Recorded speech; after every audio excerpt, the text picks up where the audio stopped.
A 21-year-old Tay leaves Myanmar in hopes of finding a better life for himself in Thailand. According to CNN on March 6, 2014, Tay had been hoped to be smuggled across the border by labor brokers. He was promised a safe and stable job at the end. He was going to work in a pineapple factory where he was going to make enough money to pay back the individual who helped him across the border. But instead of receiving what he was promised, Tay and 12 others who were given similar promises found themselves victims to modern-day slavery. These individuals were sold for $420 each into slave labor. For Tay, that meant being taken on board a fishing ship and being forced to work without any compensation. Despite having no previous experiences on a boat, he was expected to work properly and was beaten when he did not. But Tay's story does not stand alone. Many others have reflected on the brutal conditions of being a slave on board a fishing boat. The Environmental Justice Foundation explains that while the size of this problem is unknown, many survivors have reported witnessing and experiencing similar hardships and have even witnessed murders. The Labor Rights Promotion Network estimates that 3,000 slaves are working on boats. Others, like the Thai government, suggest 145,000 working in the fishing industry, with 80% of these being migrant workers. While the Ras Thai Foundation activist group suggests that the real numbers lie closer to 200,000 trafficked workers. So what is driving this market? A May 15, 2015 AP investigation found that the United States is the largest consumer of this seafood, much of it being the backbone for cat, dog, and livestock feed. The average pet cat in the United States consumes 30 pounds of fish per year. That's double what the typical American would consume. So considering that these issues are invisible but can be solved, it's critical that we discuss why these issues are occurring, why we are continuing to ignore these serious issues, and finally explore solutions, because it's time to end this modern-day horror story. The United Nations estimate that there are 43 commercial fishers, supporting 520 million people, or 7.3% of the population. Unfortunately, many of the horrors happening at sea are unknown to most. Therefore, we have two problems. One, modern slavery is the backbone for the commercial fishing industry, and two, illegal poaching by fisheries is rampant. First, the Thai fishing industry is one of the world's worst culprits of human trafficking.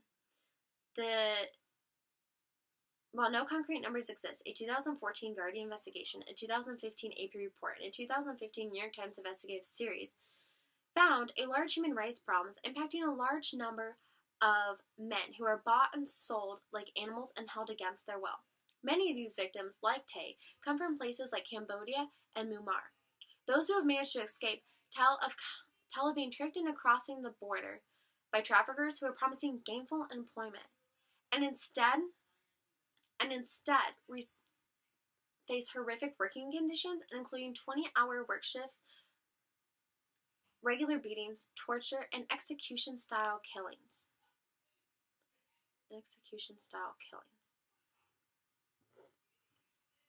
Unfortunately, these fishing boats are a necessity for the production of farm shrimp sold in leading supermarkets around the world. Not only is seafood concerning, but according to United States Customs documents, the fish found in cat, dog, and seafood is bound to slavery. Second, we live in an age of both rampant overfishing and widespread inequality that continue to divide the world's population. According to the Huffington Post on September 28, 2015, overfishing is at a crucial high and shows no signs of stopping. Massive companies and countries are taking advantage of inequality. For instance, China's ships across the globe are catching 12 times what they report to the United Nations. Wealthy countries are fishing in waters outside their jurisdiction and illegally harvesting the fish. Consequently, developing nations are losing their income as their fishing stocks are depleted, and they are often forced into illegal fishing themselves, or worse, poor countries are forced into crime. Remember the infamous Somali pirates? These were once fishermen who ran out of fish because their fisheries were poached by wealthier nations. So not only is overfishing harmful to the balance of ocean life, but it deepens the economic disparities between rich and poor nations. There's about 140 million square miles of open ocean, and Mark Young, a retired United States Coast Guard commander and former chief of enforcement for the Pacific Ocean, tells the New York Times that the ocean is like a Wild West. Weak rules, few outlaws. Weak rules, few sheriffs, and lots of outlaws. Therefore, we have two causes. One, the ocean is owned by everyone and no one. And two, the ocean is the key to making money. So first, the ocean is a big free-for-all. The New York Times of July 23, 2015, cite maritime experts who argue that 99% of the crimes committed at sea, everything from murder to kidnapping to slavery to thievery, go unprosecuted and barely noted because there are no rules or guidelines. For much of the ocean as it is, anything goes in this area of the world. Therefore, with this ideology comes criminal behavior. The word illegal does not exist in a place where there are no laws. Murder, slavery, and other acts condemned illegal on land are fair game in the ocean. Less than 1% of the high seas are protected. And with that, every country's laws only apply 12 miles off their coast, which has, according to NPR of July 28, 2015, made the ocean the last wild frontier. And second, the reality of today's global economy perpetuates a lawless ocean. According to PBS of July 28, 2015, it explains how it is easy to overlook how it is easy to overlook how dependent our lives and the entire global economy has become on shipping and sea. Today, several million ships carry roughly 90% of the world's goods.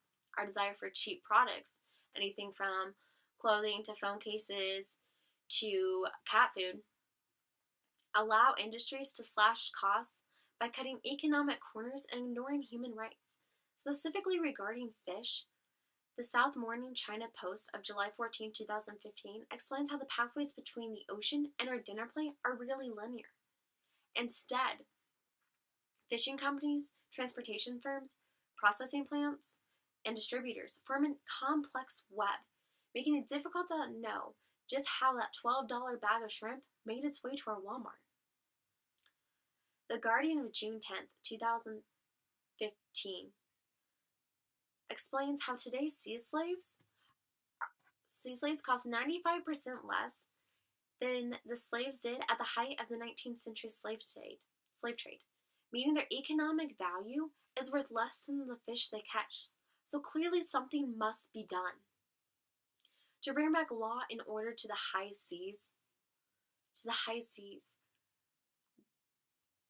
The United Nations, industries, and each of us must act.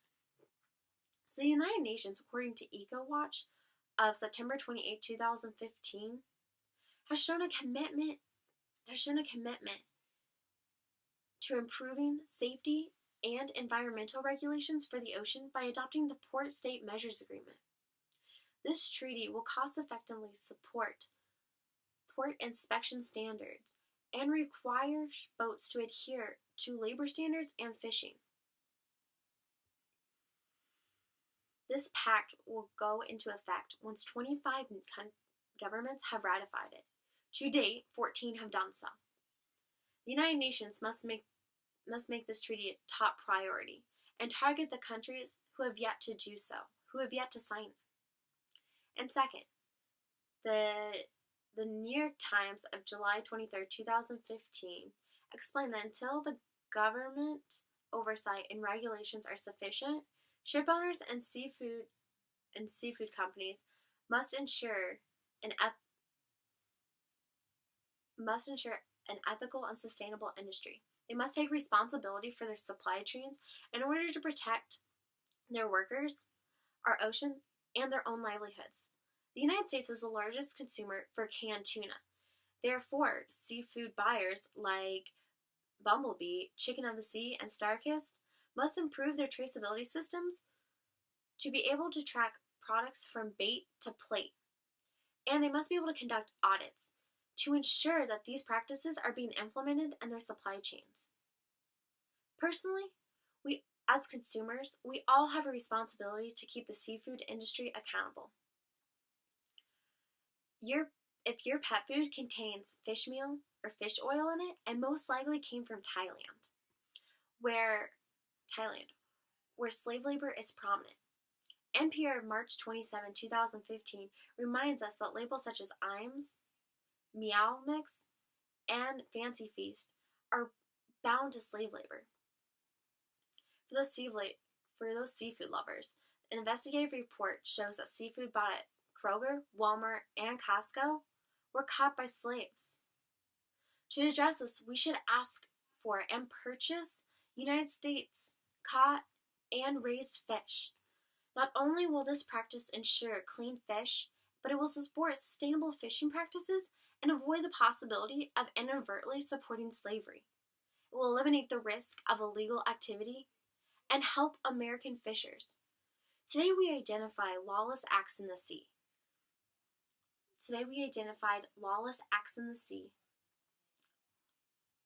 Explored why these were happening, and offered solutions to help regulate this territory.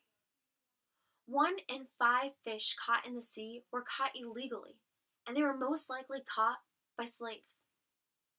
Martha Mendeza, an AP national writer, tells CNN that we all have the ability to impact these conditions. And with that, it is our responsibility to act on this, because we have the ability to stop the horrors happening at sea.